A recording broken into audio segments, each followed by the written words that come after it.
that you've done for today, Father God. Father, yesterday is gone. But Father, we thank you this morning that you gave us a gift.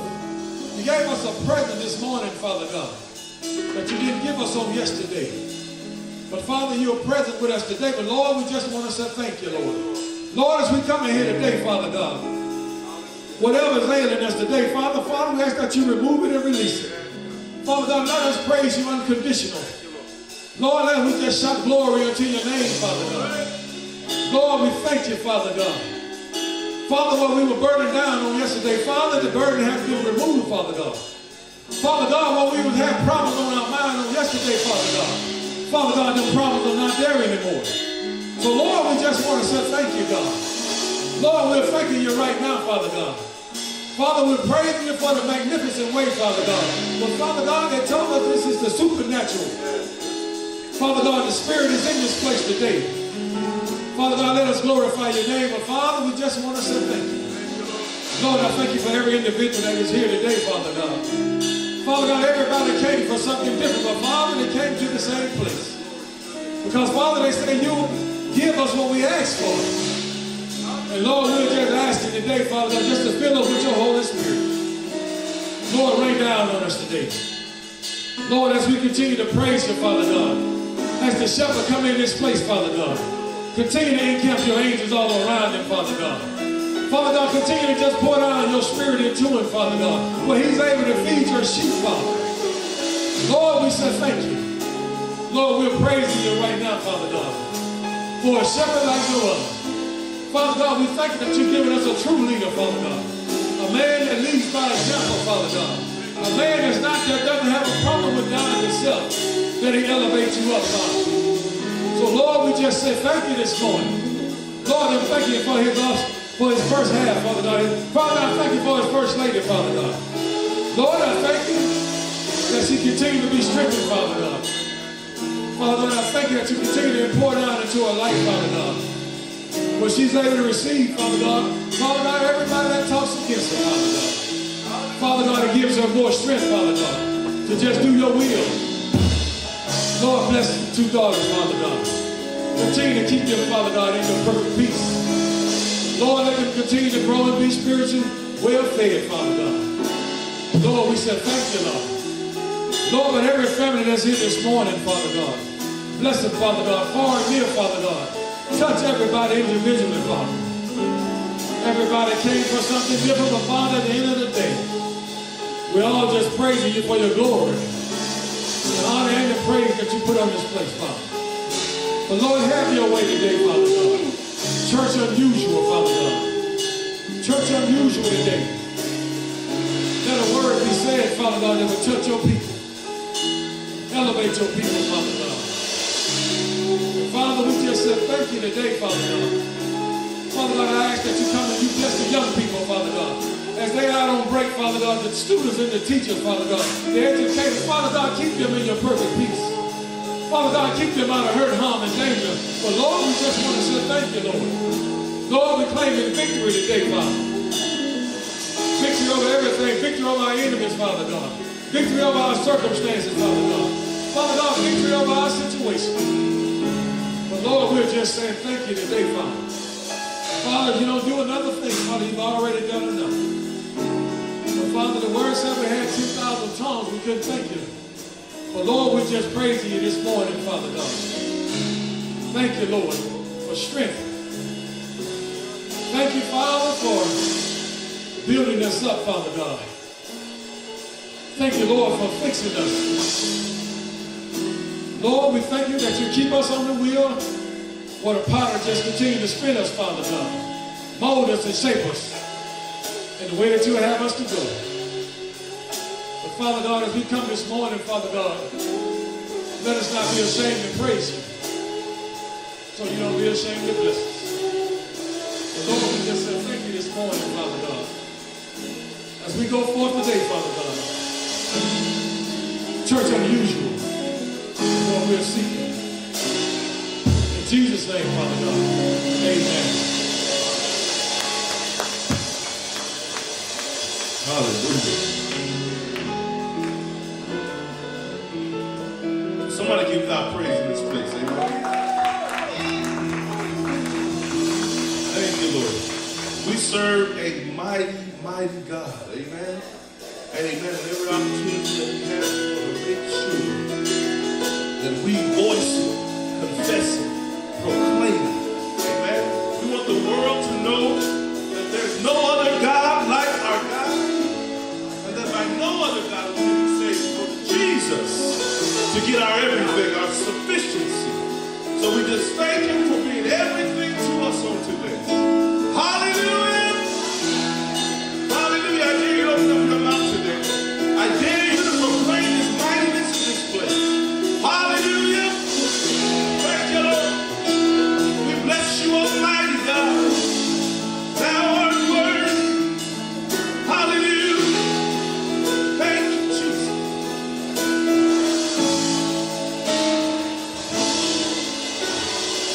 Father,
this place.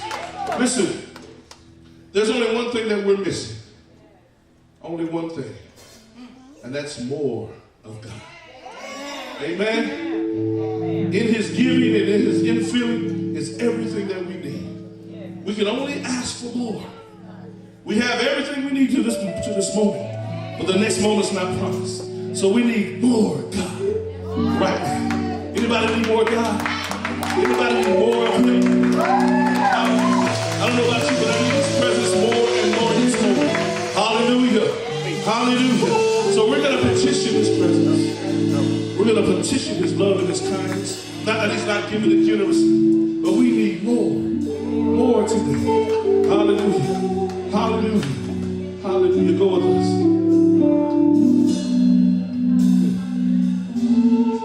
Give me you. Everything else can wait. Give me you. I hope it's not too late. Lord, give me you. Lord, give me you. Lord, give me you. Lord, give me you. Can y'all help me say that? Can we say it together as a family? Say, give me you. Everything else can wait. Give me you, Lord. Give me you. I hope it's not. I hope I'm not too late. Lord, give me you. Lord, give me you. Lord, give me you. Lord, give me you. Give me you. Lord, give me you.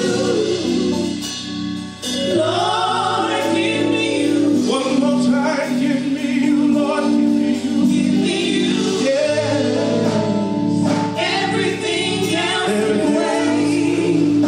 I need you, Lord. Give me you. I hope I'm not too late. Lord, give me you. Lord, give me you. I need you. I need you. Lord, give me you. Lord, give me you. Lord, give me you. Let's make it personal. Y'all ready? It's me, oh Lord, down my knees, crying out to you.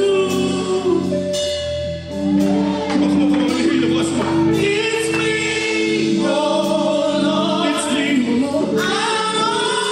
I'm crying out to you. Have your way in this. It's me, oh Lord. It's me. It's me, oh Lord. Down on my knees. I'm on my knees. Crying out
Jesus, it's me, oh Lord, down on my knees, crying out to you, don't know what else to do, God. It's me, oh Lord, down on my knees, crying out to you. It's me, sir. It's me, sir. It's me, oh Lord. I need everybody in the house to say My this. Lord, my This is the position of surrender. crying I need you to surrender your will today to God. Hallelujah. It's me, oh Lord. It's me, oh Lord. I know I can't do it on my own. I messed it up to this point. And it's my heart crying to your heart, hoping it recognizes the language. Hear my heart today. Recline thy ear to me. Hallelujah. Don't turn your face away. It's me, oh Lord, yeah, yeah. It's me, oh Lord. It's me, it's me. It's me, it's me. It's me. Hallelujah. So give me everything else can wait. Give me you. I know it's not too late. But we ain't hoping no more, we know. Lord, give me you. Lord, give me you. Lord, give me you. Lord, give me you.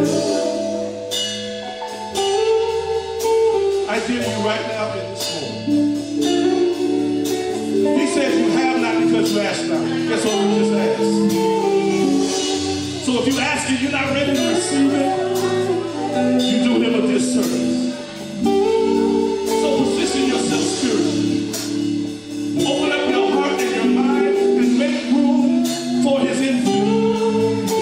When I'm asking, I'm also praying. Hallelujah. Hallelujah. Lord, I'm asking for more of you. I recognize it's going to change my schedule. I recognize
not too late.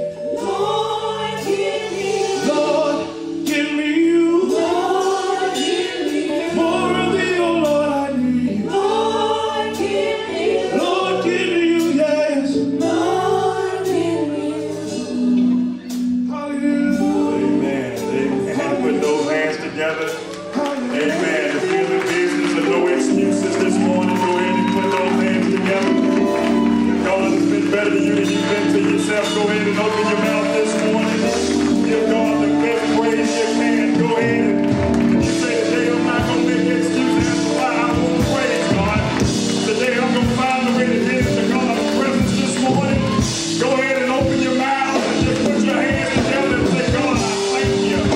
You've been too good for me. You've been better than the praise that I'm giving. God, I thank you right now. Lord, I'm sorry for all the condemnation I've caused on myself, all the heartache and pain. God, forgive me. God, it's all about you. It's all about you. God, it's all about you. It's all about you. Lord, I thank you this morning. I thank you for what you're doing, God. I thank you, Lord. All about you, God. Is there anybody here this morning who refused to be average? If you're one of those that refuse to be average this morning, go ahead and give God the best praise you can. That's good for champions. I say give God the best praise that you can. And if you refuse to be average this morning, one time somebody say, yeah! I refuse to be average this morning. I refuse. I don't care what has happened in my life. It won't dictate me being average. Not when God said that I'm fearfully and wonderfully made. Get a praise team a hand this morning. God bless it. Amen.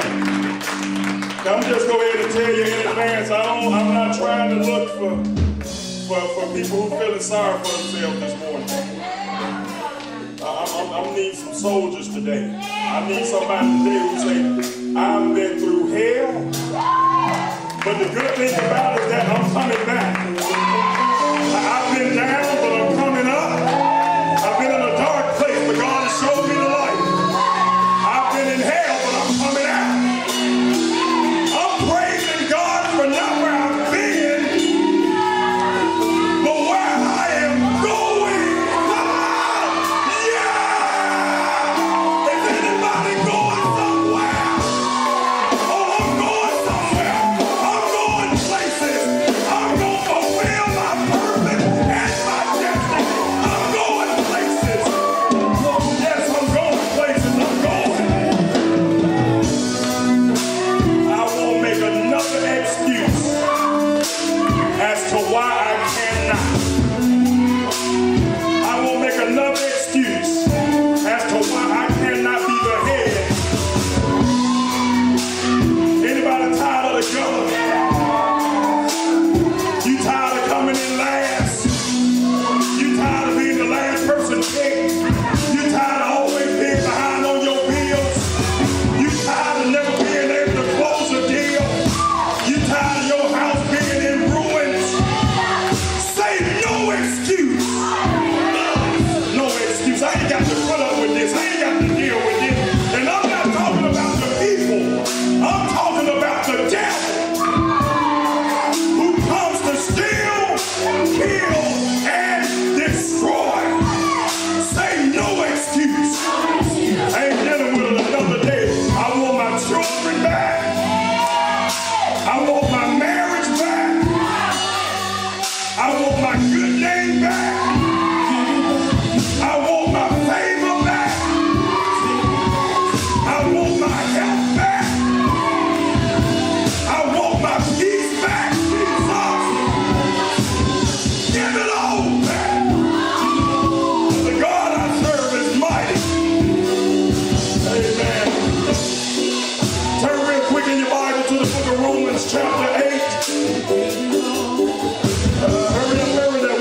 What then shall we say in response?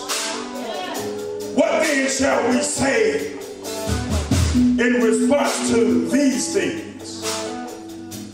That if God is for us, who can be against us?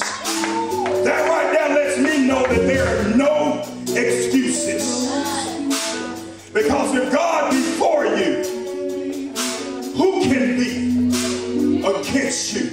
I'm talking about people who born again, people who made up in their mind that for God I live, for God I die. If you straddling the fence, this makes no sense. This makes no sense because he says, what then shall we say in response to these things? That if God is for us, who can be against us? How many know God is for you? He created you with purpose in mind. That means you have no excuse why you can't be successful. No excuse why you can't be the head. No excuse why you can't taste winning. No excuse.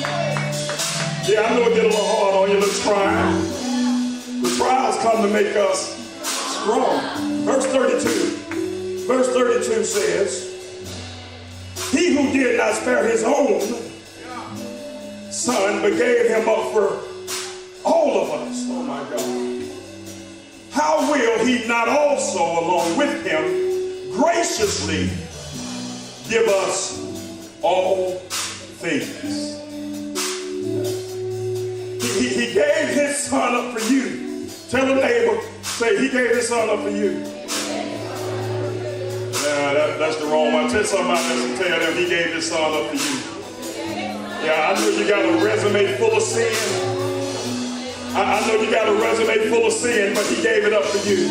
He gave his son up for you. He said, how will he not also, along with him, graciously give us all things? So God gave up his son, comes right back and say, now I'll give you all things. Why are you mad? Why are you mad if God gives us all things? Why are we saying? You said that with so much vibrancy and so much assurance, yet your emotions said something different. He says right there in the text that graciously, which means that we didn't earn it. He gave it to us because he first loved us. So that he give us what? All things. Touch your neighbor and tell him what don't break you makes you stronger. Father, we thank you this morning because I'm with a bunch of radical Christians. Yeah, God, a bunch of Christians who's not afraid, God. No excuse. They came this morning ready to receive. Oh, now thank you, God, for allowing your spirit, God, to enter into this place. Saturate us with your grace and your mercy. I thank you that people came today with expectation. Oh, let your word rest, rule, and abide in here this morning, God. Remove William and speak through him, God. I speak today that somebody here in the spirit, that somebody starts seeing in the supernatural. I thank you for a power like never before. I thank you, God, that your anointing shower down on this place. Let it saturate our craniums, that it'll change us forever. Fix us this morning, God. Remove anything that's not like you. Oh, we thank you right now. Father, in your son Jesus' name we pray. Let the church say amen. Let the church say amen again. High five 2 or 3 people and tell them what don't break you make you stronger.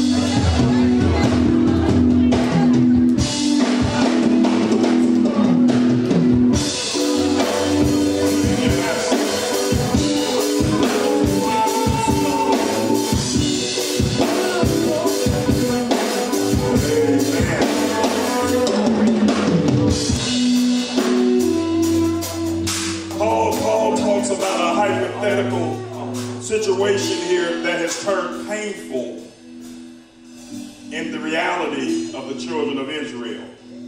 He's talking about something hypothetically here that has become painful for his children. Have you ever been in a situation and then you look back a week later and say, how did I get here? Yes, sir. And then we blame it on God. God, how did you let me get here? Hypothetically, Paul is saying today that his people are now in a strange place. And I wish I didn't have to say this, but I will. But at times when you are a Christian, you'll find yourself in a strange place. You'll find yourself in a place that necessarily you didn't really put yourself there. But it was part of the formula that God had to put in place for you to take you to where he wants you to be. Our problem is in the churches that we see what God has for us and we want to jump straight to it. God said, not so. If my son had to go through a process, then by God, you will too. Yeah, and in that process, there's going to be some times where you feel like you're going to be broken. But tell the neighbor, you ain't broken. No, you're not broken. No, you're not broken. What don't break you make you stronger. If you don't have any wars, any battles, then how do you know how well you can fight? I'm always tripping out on people who has never fought, but they think they can. They don't mess with me. You don't have any stripes. You're like a person who don't have credit at all. People who don't have credit at all, they treat them just like people with bad credit. I'm preaching this thing already. Somebody need to hear it. People who don't have credit, they put them in the same category as people who have bad credit. Because you haven't been tested. Jesus! That's why when people in college, the first thing you get outside of your agenda in college, you're about your second semester in college, you get an application coming from this place, saying that you can apply for a credit card that you've been pre-approved. You've been pre-approved because they want to get you out there where they can make a determination of what type of character you have. So they allow your elder to go ahead and get credit cards. The easiest time you ever have getting a credit card is when you go to college. How many know I'm telling the truth? I can't make this up now. Because how many of y'all have used that, abused that? Yeah, because they know you're young, and they know the first thing you're going to do is go out and party with the card. And what they want to do, they want to go ahead and identify you and put you over in this negative place so they can treat you accordingly. Well, the same thing holds true with the word. Paul is simply saying, what don't break you make you stronger. Baseline, he's really saying that you have to prove yourself. You're going to be a Christian, you have to prove yourself. You have to prove it. You have to go through some things. You're going to have to start embracing struggle. Amen. If you're going to really become a Christian, one of the greatest sayings we hear all the time is what don't kill you make you stronger. What don't kill you make you strong. And I'm sure that some of you have had some situations in your life that you felt like you was on the verge of dying. Maybe not physically, but spiritually and mentally. You was on the verge of dying. You were good physically. People couldn't even tell you was sick. They couldn't even tell that you was on the verge of writing your own funeral. Oh, but you were sick. Yeah, you was on the verge of dying because of situations in your life that had broken you. But you speak in tongues every Sunday. You're at church every Sunday. You're looking pretty every Sunday and have no power. Oh, power comes through struggle.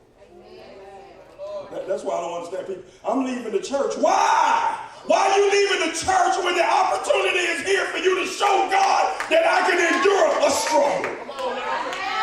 There's no way you can say I love God and then don't struggle for God. When Paul said, I was glad when I was afflicted. Paul said that at a time when he had got off the boat and he was almost drowning. But the thing is, Mother Ann, he didn't say this when he was out in the deep. Paul didn't started complaining about the struggle and thought he was dying until the Bible says he got in shallow waters.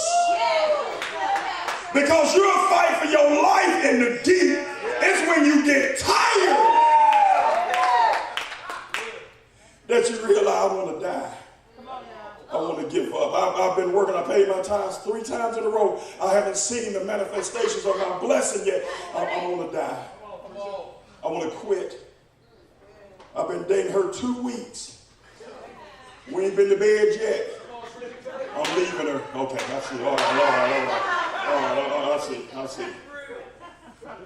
God put these struggles in your life. Get you on the brink of thinking that you're going to be broken. So he can start letting you know how strong you really are.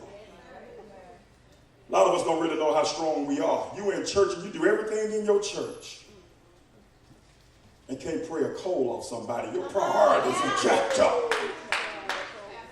Your priorities are jacked. You leave the choir, Sister Quanta, they leave the choir, have everybody hallelujah and amen, and can't pray a coal off their child. Because they're afraid to be pushed. They're afraid of the struggle that it takes to enhance the anointing that you have on your life. It's tough.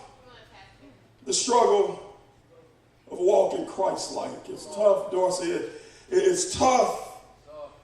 The struggle, the pain, the bruises, the beatdowns that you take. And all of them, they hit you from the back. You teach it. Most of those things hit you from the back. They let you realize then that you're not as strong as you thought. Damaged people are dangerous. Ooh, Deacon Dixon, dangerous people. Damaged people are dangerous. The reason they're dangerous is because they know how to survive. How many dangerous people we got in here today?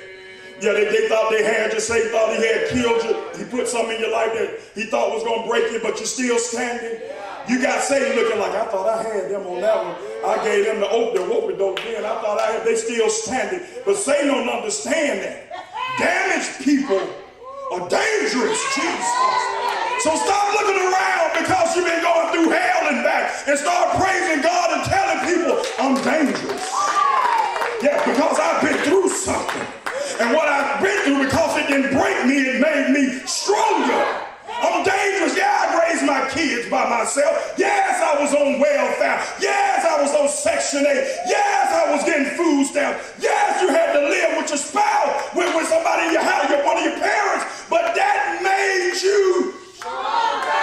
Oh, what don't break me, make me stronger. Tax season, so I'll stay there. There are some people in here who have been expecting over your lifetime a certain amount of money back on your taxes. And you didn't get it back. How many of you, besides me, raise your hand? I think you raise your hand. You went H&R Block or whoever your sidekick is, who people don't lie until they get you a lot of money back. They do everything and they put all these extra kids on there. How many know I'm telling you? It ain't true, but you knew somebody who did it. And you have started counting that money. Chris, they don't count the money. The white old baby, ooh, we going down to Jekyll, baby. We finna party, we finna do it. And we deserve it. It was $5,000 you was expecting to get back, and you got $800. But you've already made $5,000 worth of promises to yourself. It was a deal breaker. It broke you. Something you hadn't had and you were still living broke you. If I was making it before I got that money, and if I serve the same God yesterday, today, and forevermore, I should be able to survive whether I get that money or not. Because I'm standing on the promises of Jesus. So money don't make me. The principles of God, they keep me when the world tries to break me. That there's no way I can be a Christian and not rejoice. That there's no way. I look forward to communing with you folk. Wednesdays and Sundays. Because I'm dealing with a lot of people, I can just speak for champions, who have been broken or thought they was on the verge of being broken, but made stronger. There's nothing more beautiful than dealing with your own kind. Yeah, I'm not talking about race. Because like some people in our race, I don't want to fool with them. You got some people in your family you don't want to fool with. I'm talking about spiritually. There's nothing like hanging with people who've been through something. There's nothing like hanging with cats that got a testimony with yours. The problem is other people don't understand when God is building your testimony. People will quit on you when God is building your testimony. They'll talk about you because they don't understand it. God said, lean not to thy own understanding, but in all your ways acknowledge me. He wants you to follow his path. But we don't pray for people when they're sick. We talk about them. I ain't talking about the flu. I'm talking about mentally and spiritually sick. We don't call them when they're sick because we declare already that they are broken. It's tough, but it's true. And like how Frederick Douglass said, he said, where there is no struggle, there is no purpose. Struggle brings purpose.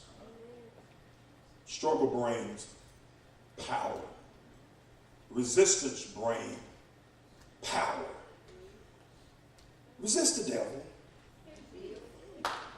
and he will flee. So when the devil keeps messing with you, what he's really doing is gauging how much power that you have. Yeah, that's a one-on-one battle. Chris, I can't help him with that. And that's a one-on-one in the ring. Everybody watching over in Hebrew, we say, what, in a cloud of witnesses watch this. There's some people watching you to see, are you really saved? Can you really take a lick? Because I've come to see that most people can give a lick, Come on now. but can't take it. They can cuss you out and tell you everything you're not. But they can't tell it. They can't take it when you tell them the truth. Oh my God, I wish I had somebody who said, I'm living that right now. People can't handle when you tell them the truth, but they want you to take everything they throw. Oh, what don't break us this morning gonna make us stronger. It's gonna be tough in here this morning. I see it already. Yeah. Because struggles make you strong. The Bible says trials come to make you strong if you hold on to God's unchanging hand. So I know right now the seat you sit in today brings with it trials. It brings with it struggle. But the seat you sit in today also bring you strength.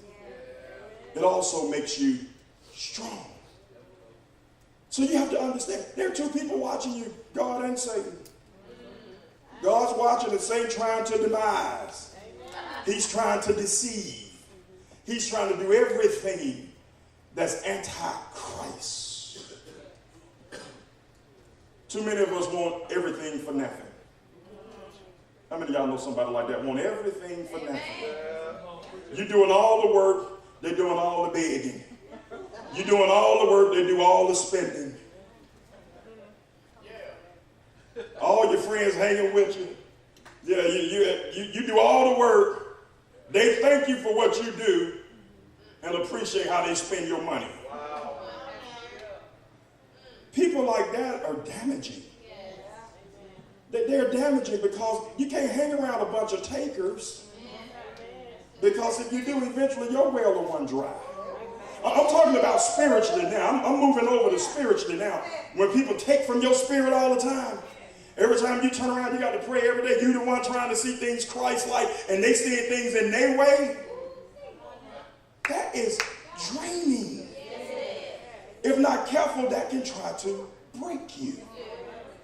You have to be careful and make sure that your spiritual anointing supersedes their physical anointing or their fleshly anointing. If not, they will draw you to them. You've been good for 3 weeks and started talking to somebody who ain't, and you trying to tell them what's not, and they start going out into the street, and next thing you know, you bobbing and weaving yours too.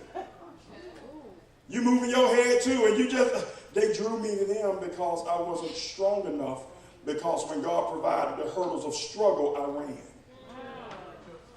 So I've never moved forward. I'm always in a holding pattern, having the same arguments, not just with other people, but myself, because I know that I am personally a spiritual coward.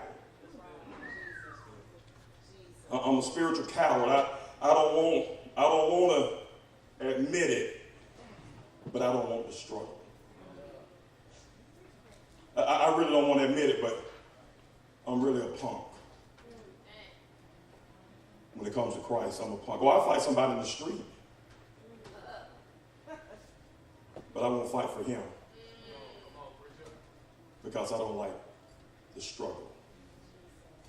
I won't try him and see if he'll show me the salvation.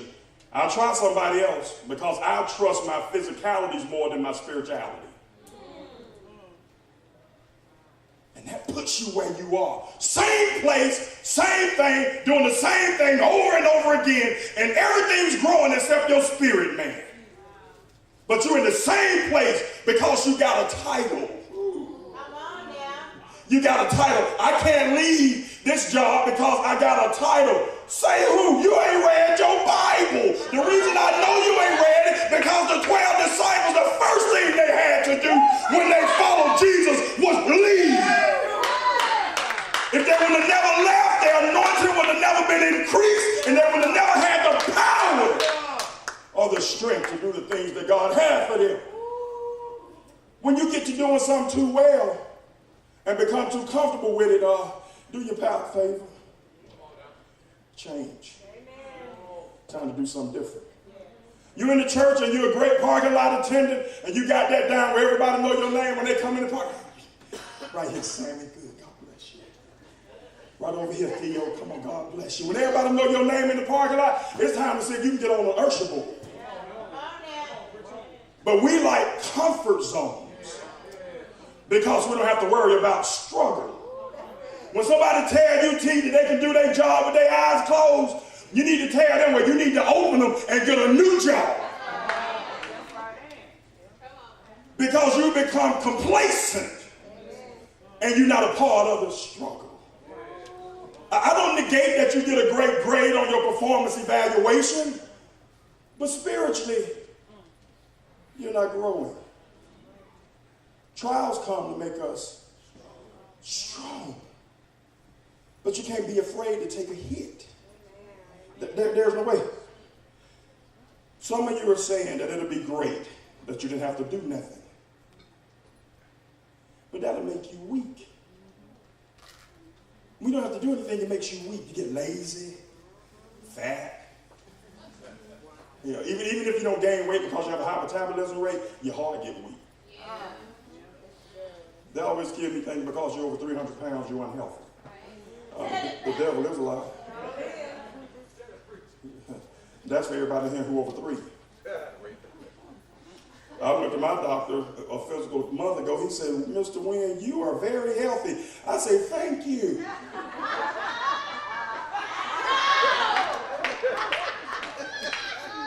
And I got on up and walked out. Told him that, and they're going, you can see somebody else. I won't see you no more next year. You try to get me to come back in a couple weeks. I ain't going back in a couple weeks trying to get money out of me now. You done told me I'm good. I'll see you next year.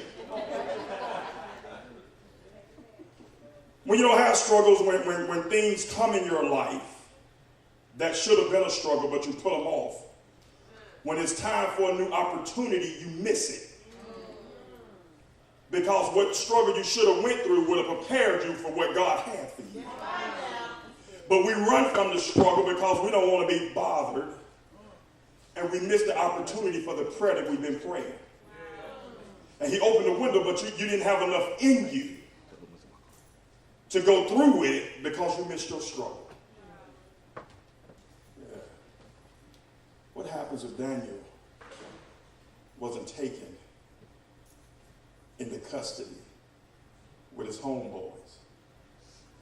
What happens if Daniel decided not to fast when they was giving them good food? Wow. That's right, yeah. When the time came for him to go into the lion's den, they would have ate him up because he hadn't passed the first struggle, which was to turn over his plate. And the food they were serving was great, but I ain't got to eat that food. For a day with God spiritually is better than any meal a man can give me physically. And it helped him that when he got in the lion's den, the lions were just as cool.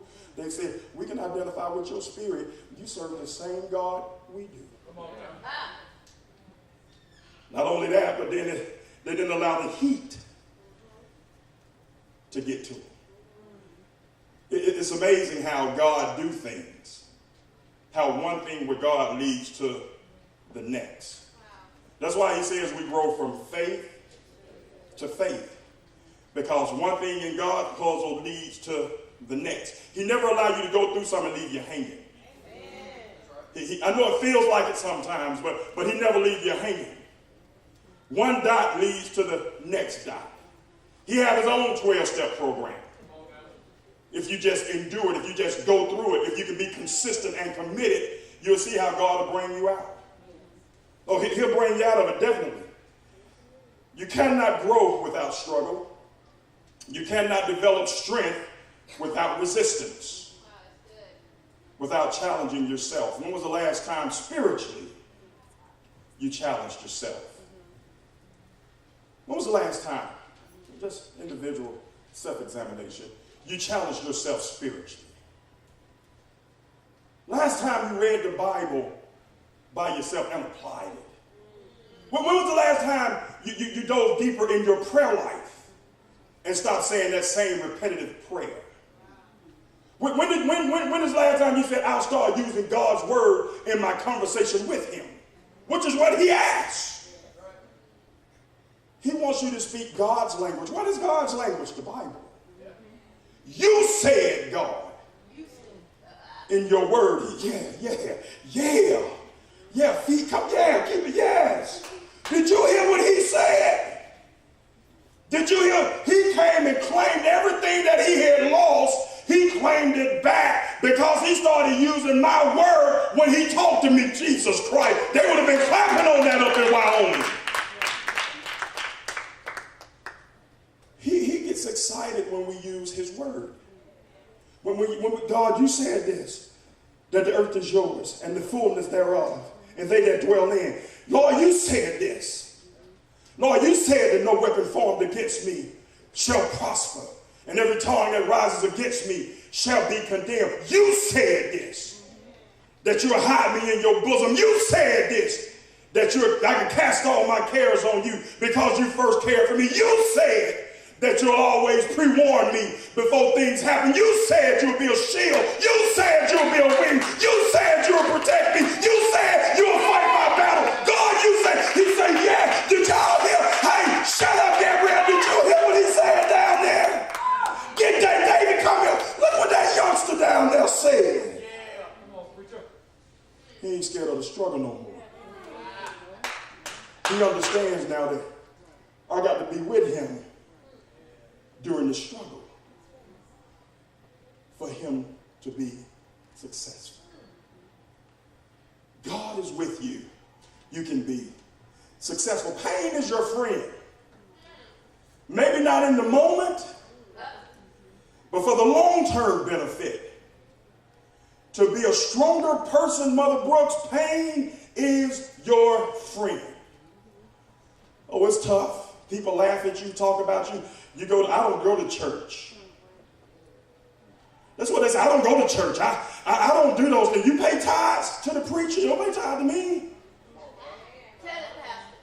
The world has their set way, and if you're not strong enough and assured enough, you'll conform to them.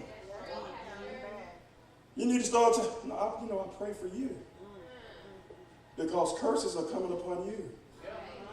Yeah, you might not see them yet, but keep living. It might be those up under you. But there's going to be some that come that only God can take off of you. I've been there. That's what pain do. Pain puts you in a place to where it strengthens you so that you'll be assured that now I can do this. I don't know about most men in here, but when my wife told me she was pregnant with Morgan, I was scared as Cootie Brown. I never will forget the Sunday she told me, we were at church, I'm not going to lie to the church. We was at the house, I was watching the Falcons get ready to play. I was sitting on the couch, and I didn't know what she was doing in the bathroom. I just saw her back there. I ain't paying no attention. I was coming down from a hangover. Okay, I'm gone. See, they don't like this. I'm gone, dude. They don't like this today. I'm coming off a hangover. I'm sitting on the couch. My wife come down the hall slow. I was so jacked up, and I didn't know what was going on with her. And she come with her hands behind her back. Now, there's another story go with that. I'm gonna move on today because I want to talk about this struggle. But every time my hand behind her back, I always get ready. So what happened once before ain't gonna happen again. That joke stabbed me. This time I was ready. So she came, I jumped up off the couch. Hey, what you need? What's going on?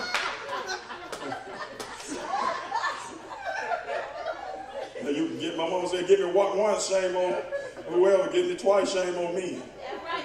I don't stand between me and her and that coffee table. I'm pregnant. I was relieved in so many ways. And immediately, I became nervous. I had never had a kid. But I saw my mama struggle with us.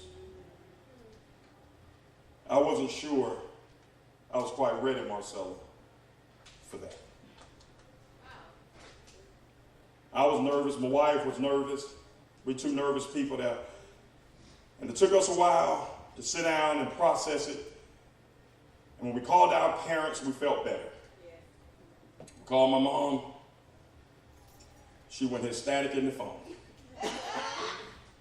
She was happy because my brother had kids, baby brother, but they were illegitimate kids. Mine was done textbook. I was married. Okay, I can't preach to these type of people. They be looking at me, man, I can't do it.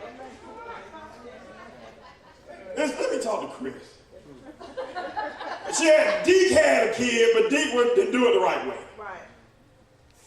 I was married, and we finally, my wife is pregnant now. We called my mom. She's just jubilant, screaming all in the phone. So it made me feel a little better. We got some backup, and then we called her mom. Betty was excited as well, her father. So we had a little, so I felt better. But at first, it wasn't even the kid that tainted my spirit and my emotions. It was more of the struggle that had me. And anytime something comes up in your life that you deem unfavorable, know that it's working out for your good. It's working out. Ain't no sense in complaining, whining, dry your eyes. This is working out for my good. Now I got two beautiful daughters. Yes, I thank God for it, but I don't want that pain. But if you didn't have that pain, if you didn't have failures, if you didn't have struggles, if you didn't have disappointment, then you couldn't have strength. You couldn't have courage, and you couldn't have compassion. Most people who haven't been through something don't have compassion. They ain't used to it. So they keep everybody right here on the same equation, just on the same line. When you ain't been through something, a lot of people who don't have compassion, they ain't been through. That's right. Now, they've been through, but they weren't delivered. They might have been through something. They came out of it with anger instead of compassion. Jesus came right back after they did all they did to him on the cross. And the Bible says he met the disciples on the shores of the Sea of Galilee. And the first thing he did was cook for them. Compassion. Seemed like they should have been cooking for him. Had a fish fry. Right down the side, had a fish fry. Cook for all of them. That's compassion, because he's been where you were going. But a lot of us, once we go somewhere, we try to get the ladder and hurry up and get the rope and put it up so nobody else can't use it. As a Christian, your job should always be to make it easier for the next one. If there's one place hierarchy should work, it's in the church. Because all of us should be working towards one goal. The church should have it where everybody's working on the same goal. The person in the parking lot working just as hard as the administrator. The person who's over the beautification deal, it has the same passion as the first lady. Because they're all working under one goal. They all endure the same struggle. Houses break up. Houses become dysfunctional because one of the people that are married don't want to endure the struggle. Oh, come on now, Pastor. They don't want to endure the struggle. You got one who's ready for the fight, and the other one, I'm tired, I don't feel like fighting. Come on. This ain't. And so what they do, the first thing they do is down your dream. Oh, that's so true. The first thing they do is tell you 10 reasons as to why you cannot and why this won't happen. Jesus, I'm preaching this thing. And all you need is the one thing. God gonna be with us. You're not expecting them to give you the whole blueprint of how it's gonna be. They just need to know that they got you in the struggle. Why people have games? You know why people join games? They join games because they don't have anybody that'll help them endure their struggles. They need somebody to support them and have their back. Not even games. Think about people with last name. If you and your family, I'm a Tench. Why you saying it like that? Oh, because my family. What are they saying? I got backup. I got somebody who ain't afraid to go through the struggle with me. See, in households today, the household is divided because somebody's willing to fight and the other person wants to quit.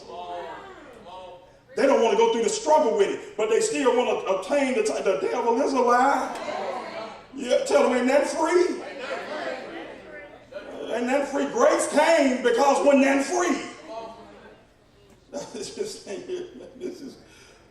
This is something, but it is true. You were given pain because you were strong enough to handle it. You were given pain because you're strong enough to drive through it.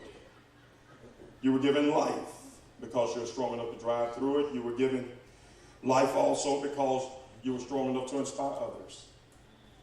When you start looking at why you go through what you go through, it's because you're stronger than you think.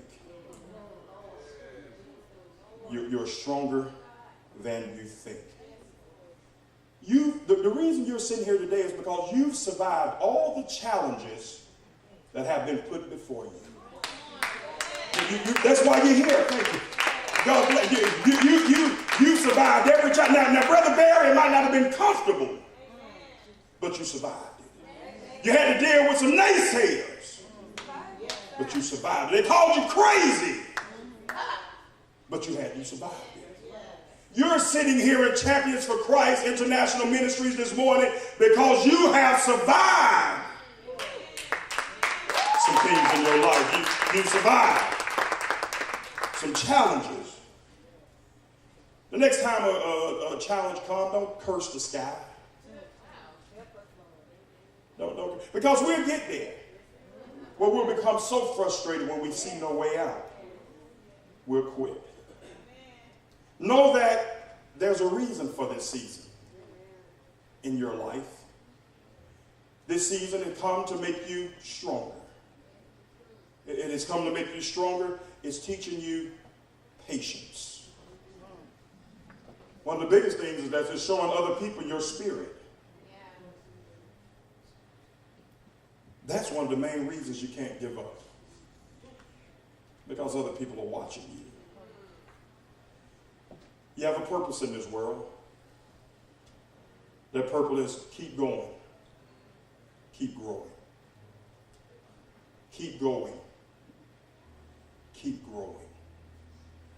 The more you keep going, the more you continue to grow. The more you continue to fight, the more you're closer to victory.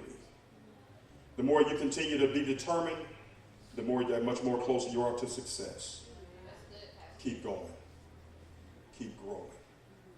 You're stronger than you think. Keep growing. Keep going. You cannot stop moving. That's the problem. We get to the point to where we're stagnated because of time. I felt like you should have been delivered by now. You're not, so I'm tired. I'm going into time. Lord, my credit should have been better by now. It isn't. I'm waving a white flag. Lord, you said my children will be coming out of the IEP classes at school. Now they're saying Johnny got to go to summer school. Ain't nothing changed. But things have changed. Because you keep going, you keep growing. And as you keep growing, you get stronger.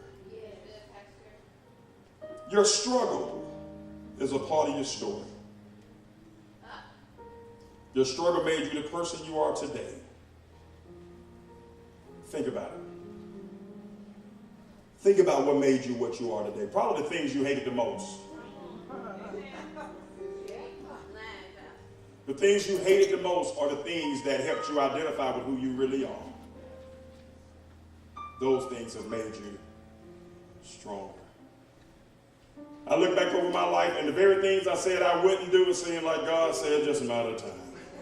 You're right about that. And most of the things I said I wouldn't do had nothing to do with God. Had to do with fear of not wanting to struggle. That's why the Bible talks about being fully persuaded. I'm fully persuaded that God is God. Because it helps me endure. Take the bull by the horn and don't quit. Don't give up.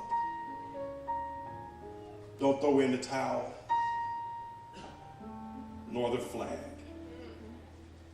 Be grateful for your struggle.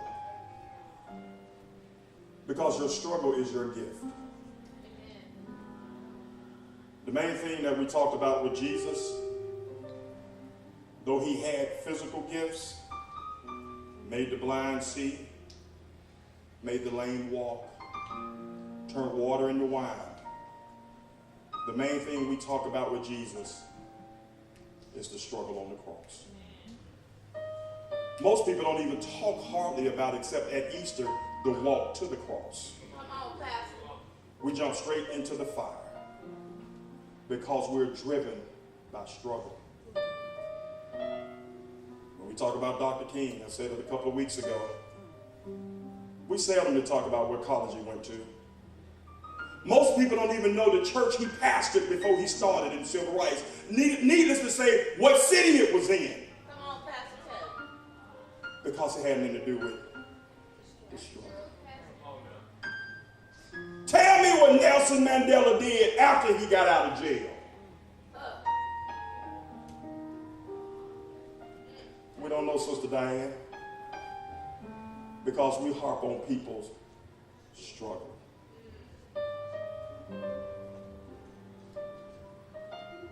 Gandhi, peaceful man. When you read up on Gandhi, it says he fasted all the time to remain at peace. Sacrificing by way of discipline was his struggle. Those are great people. Next week, we're going to talk about one more struggle. I want to talk about Moses' struggle. From the beginning of life, Moses struggled. The Bible declared that when he was born, they say he was a good man at birth. But they had to hide him for 3 months right after he was born to prepare him for the struggle. This thing gets real good now.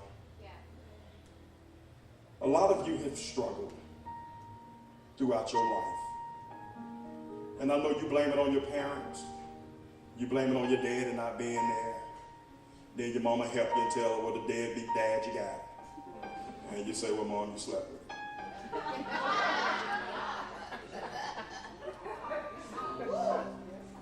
Okay, this grown up, man, I can't do it. But it's the truth. It's the truth.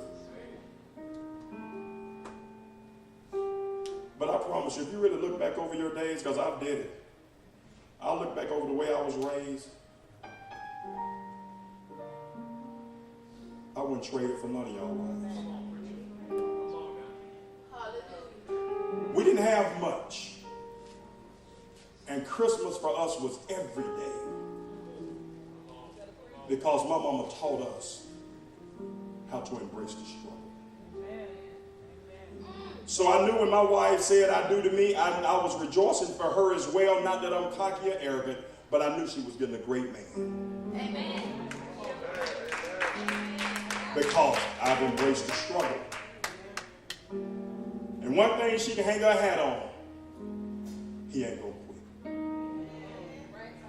The only thing gonna make him quit is God take the breath out of him. That he gonna give all he got for his family. He'll work himself to the bone. That's right. Because he ain't afraid of it. Struggle. God created man for his first love to be struggle. And all you sisters, y'all look beautiful in here. But you weren't man's first love.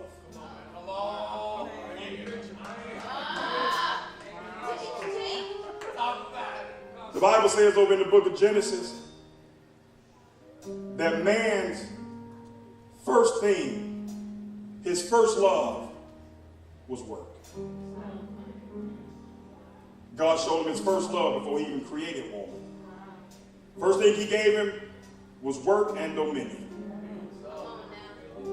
Then he created woman and said, I give you a helpmate. Why did he say I give you a helpmate? I give you a helpmate to help you endure the struggle. Woman wasn't the first thing. That's why it's a telltale sign if your husband don't want to work. If he can't embrace work, how can he? Michelle, they don't want to clap for me this morning. They're a little dry today, but it's okay. I'm going to tell the truth. If your husband don't want to work, now it's a difference if he's between jobs and he's looking for a job readily. That's different. Because he's being drawn back to the magnet that God gave him to be drawn to first. I'm good with that. But when the cat just refused to work, he cannot love you because he don't love his first love, which is work. Men have to embrace struggle. That's why we're at the head. There's a lot come with being the head to run tape. Outside, I'm the head, fix my plate. Let me tell you a little secret. If you're the head and you're the head of the struggle, you don't have to ask.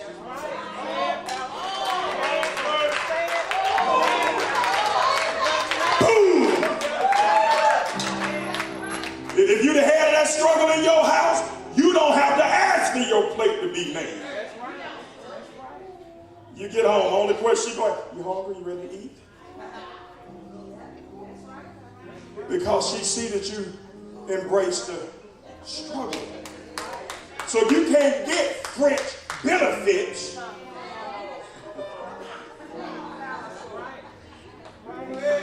if you're not providing. There's no way. Man's first love is work. Read your Bible when you get home. Chapter 2. Read your Bible. Because I'm going to stay in the Bible now, because I get to William, I get messed up. But man's first love was work, so his first love is the struggle.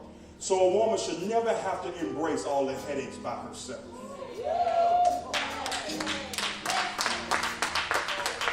A woman should never be, Mother Ann, I'm talking to all the women who marry. And for those who are inspiring to get married so they know what to look for. You should never have to embrace everything by yourself. You got to go make the money, then buy the bacon, then cook the bacon, then clean up after y'all eat the bacon, then. And all he doing is emptying the trash as if he doing something. No. A true man, Trigger, ain't afraid of the struggle. Now, I'm not saying he's perfect, Deacon Dixon. He's not perfect, but he's not afraid. So when he go out there ambitiously, even if he make a mistake, he embracing the struggle.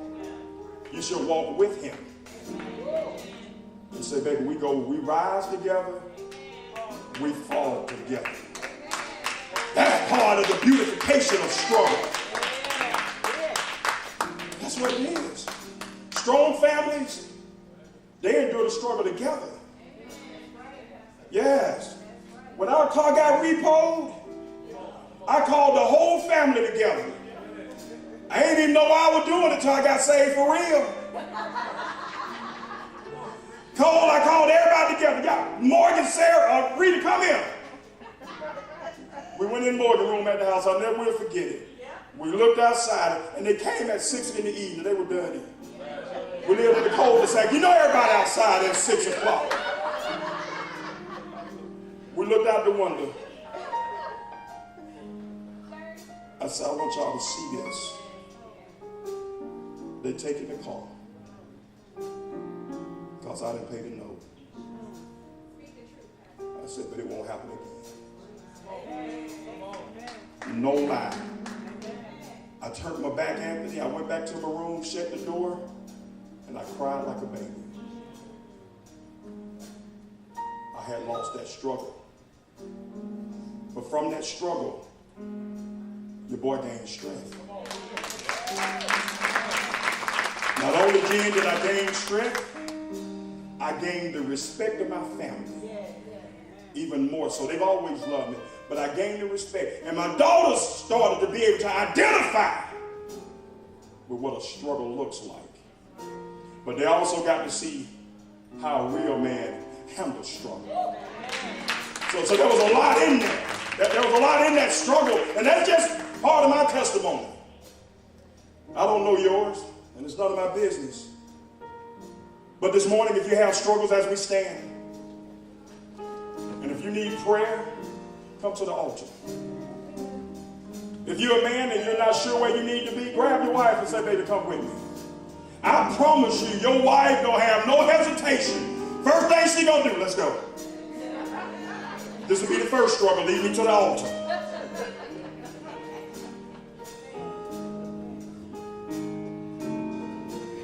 What don't break you, make you stronger. What don't break you, brother, make you stronger.